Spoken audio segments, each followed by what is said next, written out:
ராஜகேந்திர கோயிலுக்கு நான் வந்து முதல் வரும்போது கோயில் கட்டி கும்பாபிஷேகம் 10 நாள் இருக்குது.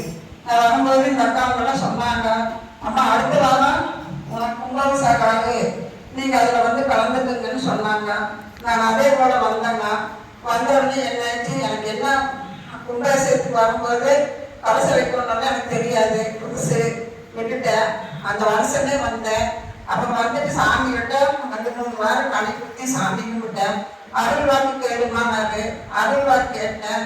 கேட்ட உடனே என்ன சொன்னாரு, உன் பிரச்சனை ஒரு பிரச்சனைக்கு வந்துருக்கிறீமா, உனக்கு அந்த பிரச்சனை சால்வ் ஆகுது, நீ கலசை வச்சு வீட்டுல கூப்பிடுமான்னு சொன்னாரு. சரிங்க என்ன. அதே போல வீட்டுல கலசை வச்சு கூப்பிட்டேன். நாகசக்தி அம்மா சின்ன உருவத்துல வந்து தீப்பெட்டி எடுத்து நல்லா இது விளக்கு வச்சு கும்பிட்டேன். பின்னால விளக்கு அதை பொறுத்துனாப்பட.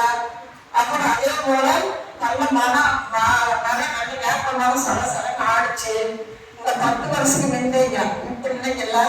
அப்ப அந்த மாதிரி இப்படி ஆனதுக்கு சாமி அப்படின்னு வந்து சொன்னேன். அம்மா உனக்கு இன்னைக்கோட உனக்கு பிரச்சனை முடிஞ்சு போயிரு, நாளைக்கு உனக்கு சால்வ் ஆகுந்தாரு. அதே போல சால்வ் ஆச்சுமா. அந்த பிரச்சனையில இருந்து நான் வெளியே வந்தேன். நல்ல முறையா இருக்கிறேன், என் குடும்பம் நல்ல முறையா இருக்குது. அப்ப 2வது வருஷம் ஆளுநர் போது 3 நேரம் கலசை வச்ச அந்த மண்டபத்துல அம்மா விளக்க பார்த்து கண் முடிச்சான். கண் முடிச்ச உடனே எனக்கு இடம் வேணும்மா, நான் வாரம் கலசை வச்சு வாடகை வீட்டுல கும்பிடுறேன். வாடகை வீட்டுல இருக்கிறவங்க எல்லாரும் என்னை நக்கல் சொல்லுறாங்க, உங்க அம்மா என்ன பண்ணுதோ ஏது பண்ணுதோ, அதனால இந்த அம்மா வீட்டை கரை பண்ண சொல்றேன் அப்படின்னு சொல்லி சொன்னாங்க.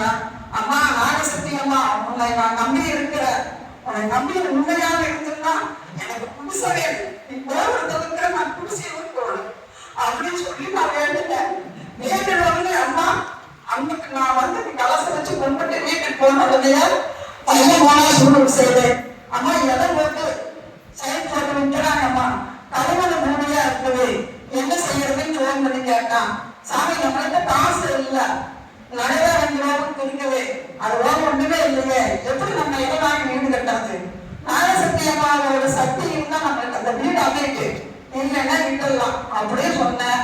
அம்மா எனக்கு அந்த இடத்தையும் அமைச்சு கொடுத்து இன்னைக்கு 2 மாடி உட்காந்துக்கிறேன். நானு 1 மாடி கீழே வாடகை கொடுத்துருக்க, 1 மாடி நான் இருக்கேன். சொல்லி சாமி சொல்லுறாரு, நாகசக்தி அம்மாவை நம்பி வரலாம், குப்பையிலிருந்து கோபுரத்துல ஏறுவன்னு சொல்லுவாரு. அதே போல நான் இருக்கிறேன். 12வது வருஷம் 8 வருஷம். ஏமா உங்களுக்கு அந்த வீடு குழுக்கல தானே விழுந்துச்சு? லோன் ஆனா குழுக்கல விழுந்துச்சுல்ல? குழுக்கல்ல விழுந்து அவங்களே கட்டி கொடுத்தாங்கல்ல? லோன் போயிட்டு இருக்கு.